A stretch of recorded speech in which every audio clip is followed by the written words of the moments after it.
So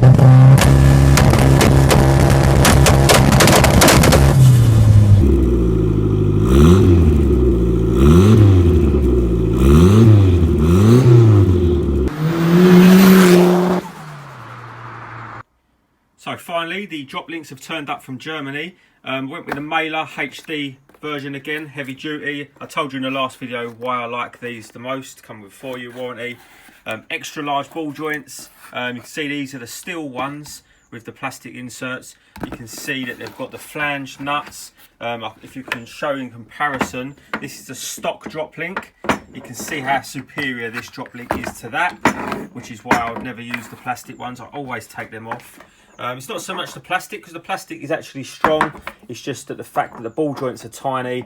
You can see they've got the flange nuts. I know these are just little things that you could put onto them, but you just get little touches that you come with these superior products. That's a locking nut. You can see that just looks like a cheap product. You can see that is a very superior product. I'm going to give these a lacquer up just to stop them rusting. They're already in a bright zinc as well.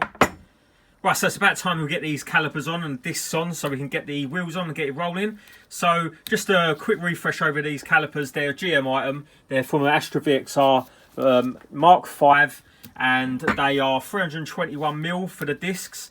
I rebuilt these about a year ago. They've not been on the road since I rebuilt them. Brand new dust covers in there, brand new pistons, brand new nipples. Got new sliding dust covers as well. Where they've been in storage, they've got a couple of little stone chips on them, so I'm either going to touch them up or repaint them at some point. So also we've got braided HEL brake lines as well for the car. Some stainless fittings. Got these Frodo pads, the Racing DS 2500s, but I'm not really sure why I'm putting these in the car because it's not going to be driven that hard. Might just stick a set of brand new road pads in there, like Mintex or something like that, just a cheap set. But the reason they ain't in there at the minute is because I don't want to scratching up all the disc and allowing them to the rust. So I paid another visit to GM, got a load more clips and everything. You have to buy them in bags of 5, you can't just buy 1 or 2, which is all I needed. So these are the fuel line ones that go along the bulkhead. These hold all the fuel lines, obviously. Got some more bungs for the blocks.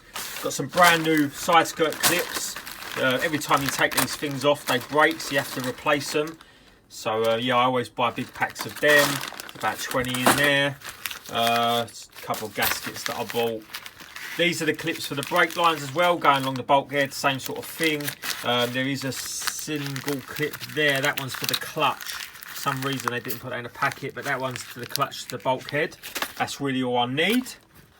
I've got some more clips there. They go underneath the car, holding the brake lines as well. Thought I'd buy some brand new stem seals while I'm there. Everyone knows I love to use the genuine stem seals instead of the pattern part ones. And this clip was the bloody hardest to get hold of. It's the clip that goes underneath the car, but it goes between the subframe and it holds the return line, the 2 fuel lines and the 2 brake lines. And it's like a one-off clip. It's the only clip on the car. You take them off and they break because there's no other way to attach them. So you just push them on and then it looks like you can unscrew them, which you can't. And then they snap. So that was one of the most difficult ones. I had to get that from Germany. So them clips are for going across this bulkhead bit. When I done the car, obviously I smoothed it all down the bulkhead and then I put in new retaining bolts just so that they was out of stainless and they went along the bulkhead, so all the clips can go to that. This has got to come back off and be painted. I only put that on temporarily when I was putting this in because I didn't think I could get it in afterwards, but I can, so that's good. I'm going to try and get a braided one of these in the future. They do these now in braid. I want to get the brake lines, fuel lines, everything in the back, make it look like a bit of a car again. Want to get it dropped down, so I'm going to put these wheels on. Got to get some tyres fitted to them. Tyres are up there. Loads of different tyres to choose from. They're all brand new.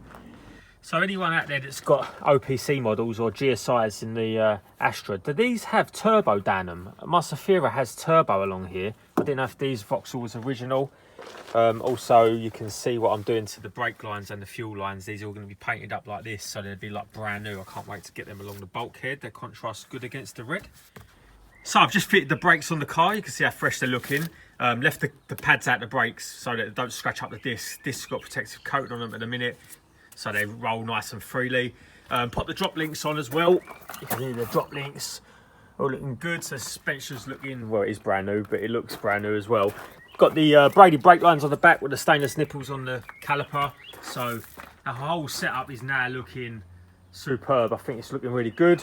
I'm just going to mock up the wheels quickly. I'm going to get the tyres put on them. Got the tyres sitting up there. Got loads of different choices, but they're all brand new. So just because it's outside at the minute, the car gets bloody dusty. Everything's obviously painted and new, so I just wipe that over, but it's frustrating. When it's all done, I've obviously got the car cover to go on it. So there's the car cover. These brake lines and fuel lines, they're all going to be like that, so they're going to be like brand new. Can't wait to get them along the bulkhead. They're going to look fresh. I've got brand new clips for them. So that's what the snowflakes look like on the car. Obviously I've got to fit the tyres onto them. I love the way that the brakes as well, the 320mm brakes, proper fill up the wheel. You could probably go to 330s with a spacer, probably a set of K-Sports or something like that. These snowflakes are such an underestimated wheel. One of the best wheels I think that Vauxhall have made. They've made a lot of good wheels over the time, but I really, really like the snowflakes. They really contrast well against any of the GSIs. You can keep them on stock wheels and they look brilliant. What I'm going to do is I'm going to stance them out a little bit. Once the car's down and everything's rolling again and all the full weight's in the car, I'll bring them out right to the edge of this arch. So another thing that I'm going to do is camber in the wheel on the front, just so I can get it out that little bit wider. Obviously I ain't going to be used that much on the road anyway, so I ain't got to worry about tyre wear. So before I put these skirts and everything back on, I want to redo these sills. So I did strip this little bit down to bare metal. All this along here is all fine, but I forgot to put any primer on it and I left it, and I've got a bit of surface rust on it now. So I'm going to sand this back to metal, put some primer on it. I want to paint all these sills up so they're lovely and fresh. You can see how I straightened them all up absolutely perfectly, so they're like new. And then it's a quick glimpse of the underneath. How she looks, like most cars, better than the outside. So where the side skirt actually touches the sill, you probably have it on your own car, it starts to rub away a little bit of the paint and goes a little bit of surface rust. So ages and ages ago I put that in zinc primer and it's absolutely been perfect since.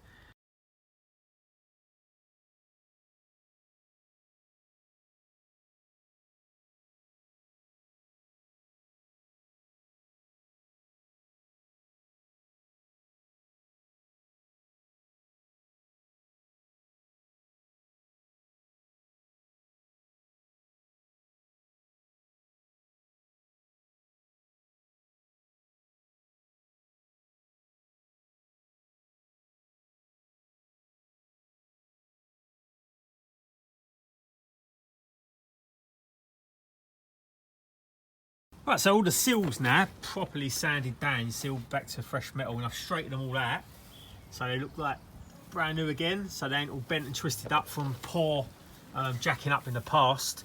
So I'm just in the process now, starting to take the car up so we don't get no overspray.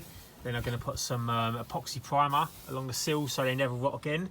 If you know with these cars, they've started to rot on the sills a little bit because they're covered up by the side skirts, and a lot of the nasty salts and everything get stuck between the side skirts and the sills, and people don't really clean them out, so they started to rot.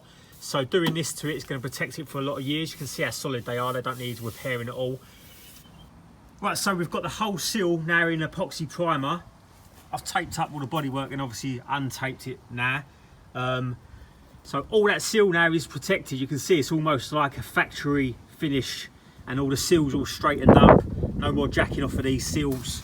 No more bodged jacking where it's going to just crush the sills back in. So you can see they're all back in shape now. And that is going to have a lot of protection for a lot of years. Luckily I caught it when it was lovely and solid, because a lot of these are real rotten now. But eventually it's going to be into the original flame red colour, but I want to do it in a gun. So I'm going to do the other side as well. And then that way it'll come out with a proper tough finish. You can see how tough that is. I'm not looking forward to having to clean that in the summer. If I go out and get caught out in the rain, I'm going to have to get underneath here and clean that lot. So I'm going to quickly strip this power steering pump down, and then I can start painting up this bracket and that, because it's got a bit of rust and that on it. Clean up this pump because I can't put it onto the rack like that, and give it a proper degrease. Empty the fluid out of it so we can change the fluid.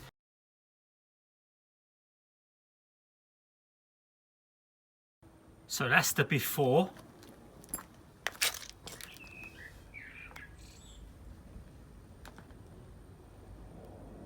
And that is an after view, so you can see all the lines have been painted now. See all the brackets been painted. This has all been cleaned up. So it's looking real fresh, so we can get it back on the car now. It's going to look good, so it didn't look like an oil mess that it was before. So the joys of sanding down these brake lines and these power steering lines, but they've got to be done. I can't be putting them on with all the powder coat and everything flaking off and that like that. So that's most of the lines stripped down now. You've got the 2 power steering pump ones, which are these. I'll just give this one a key up so that I can put some primer on it and it sticks to it, because wire willing this stuff off just gives it like a polished finish, and then the primer is not going to key to that and it's just going to flake off. So make sure you go over it, sand it with some 60-80 grit, and get some keying into the metal. You can see I've just gone over this section as well. So all these now are going to go into primer. This is the clutch cable one. This one up here for the little master cylinder and the slave cylinder on the clutch. I'm going to change this to braided in the future. Just gives a much more positive pedal. So get these as a primer now, hang these up. So once they've had 24 hours to dry, I'll go through them and I'll just paint them all green with a nice enamel finish. So it's rock hard and it's almost like powder coat. Nice protective finish, and then I'll go over these and galvanise these with a cold galvanising spray, and that's going to protect them because they're going to be in the engine bay anyway. They ain't going to get a ton of salt and grime on them anymore. So you can see once that I've got this all the powder coat and the paint off of this down to a polished finish, you need to go over it. This is a 150 grit, and it just keys up the metal and allows the primer to adhere to it. If you don't do this and you just leave it polished like that, it's just not going to stick to it. It's just going to flake off. So it's one of the most important things, especially once you're priming them. So before I do anything else now, I need to get these fuel lines in. So I'll put the nice fresh clips on. I've got another one that goes down here that holds the brake lines as well. That bolts down there on the bulkhead. So I've been looking everywhere for a set of good lines, and I couldn't get any of the breakers to send me any. They just weren't interested. And to find a decent set was really difficult. But I found a breaker called Toby Smith off of Facebook, Section 59 Performance. He come through with the goods and sent me through some very good condition fuel lines. So now I can get on with getting that engine in. You can see that the fuel lines that were in the car, they were way past it. I weren't putting these back on. Someone had also cut them in the past and joined it. Don't know why. I probably couldn't get the connector off the fuel rail. So yeah, I'll put his name in the description. So any parts you need, go and check him out. So with a little bit of bending and a bit of twisting because they get out of shape when you put them on. The fuel lines are in now, so that's a big thing out of the way. You can see where they tuck down there. And where that little stud comes out down there on the bulkhead part, this is where this new clip goes to. You see, they always break because it looks like you can unscrew these with a screwdriver. You can't. You literally just push them on. They're a one-time only thing. When you try to pull them off, they do break. I also just bought a load of these 3-way clips as well, just while I can. They come in packs of 5. You only really need 2 for the whole car, so I've got 10 of them, and they'll do me for the future. And any cars that come in with broken clips and that, I've got loads of spares. A couple of anti-roll bar poly bushes that come off my old car, because obviously it's got white line bushes in there now. So I thought might as well fit these. I put stock bushes into the anti-roll bar. You can see there's stock rubber bushes in there and now. So before I put everything back in, it's a no-brainer. Change these out quickly. So that's what I'm going to do. So there's not much room to film in the engine bay, but they're in. So that's another job out of the way. But before I put this power steering pump back on, I had to get this bracket back on. And to get this bracket back on, it bolts on to where the mounting point is for the rear gearbox mount. So I had to give that a quick clean up. So we've sorted the bolts out for that. So now I can get this all bolted back in. So the power steering pump's in now. You can see the lines are all painted up. Everything's painted. The reason I didn't paint the fuel lines up is because they was in such perfect condition. A little bit of a contrast as well, the darker green and the lighter green. So yeah, the pump's all tucked in there now with its freshly painted bracket. All the bolts are new, everything. So we've got the brake lines that are running down the back. Just got 2 more to do, which is the one that goes under that chassis leg and the one that comes under here and down to this chassis leg.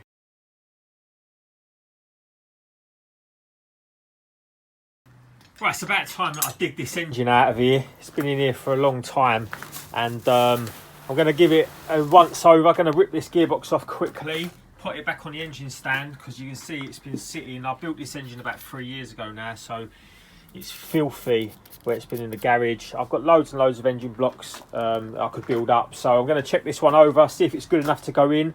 If it is, strip it down, clean it up. Everything on here was brand new. I remember when I've done it, it's because it was such a long time ago, I can't remember everything that I've done. But it needs a proper clean up, so I'm going to strip it back down. So I pulled the engine outside into daylight. You can see it looks a little bit worse. What I might do is, I've gone off the silver look since I built this engine, and you can see it's got a bit of surface rust on it now where it was outside for a while inside the car. So I think I'm going to strip it all down. Don't think I'm going to take anything off it because it's all brand new gaskets on this, brand new cam belt. Every single bit that you could uprate is brand new. So yeah, going to strip it down, get this block back to bare metal and properly paint it. And do the same what I've done with the silver Astra, and just give the engine bay a quick clean up. So it's good enough to go in. I'll pull it apart so you can see kind of what the spec is. It's only a stock Z-let.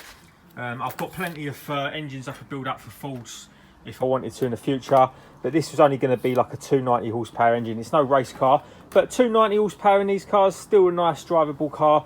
I have got an EDS inlet, but I'm keeping the stock inlet on at the minute because it gives me that low down torque.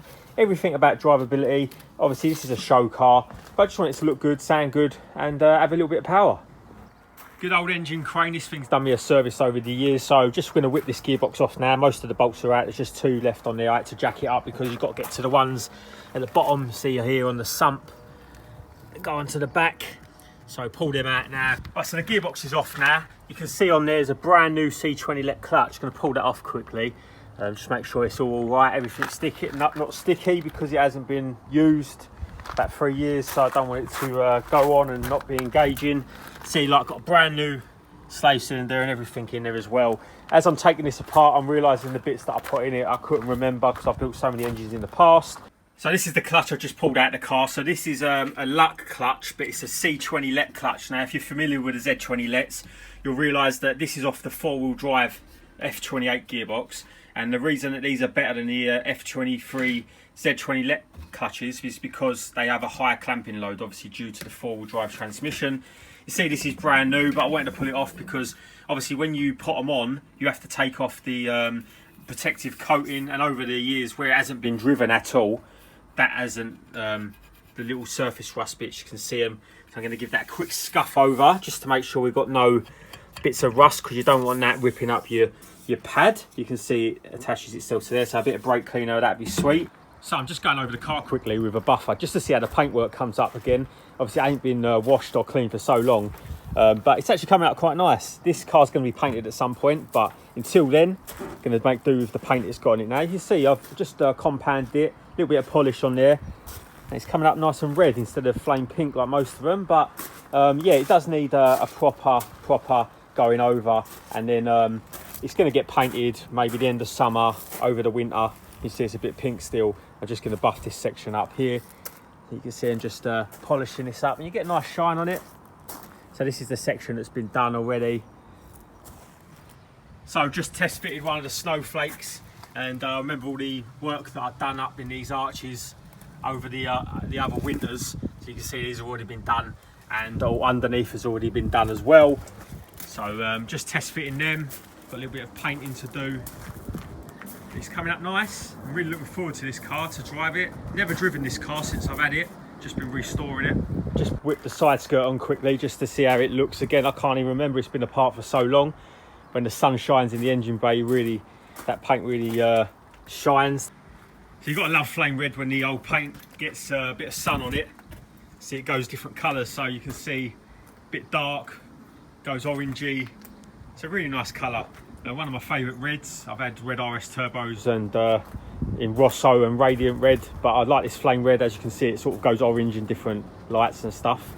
So next step, we'll be getting this engine in, and then we'll be able to get this thing down on its wheels. I think underneath I've just got to do a couple of brake lines, obviously fit the exhaust and stuff.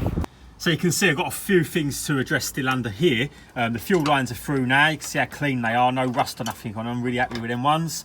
And they join to these plastic fuel lines here, and then that's the return breather for the tank.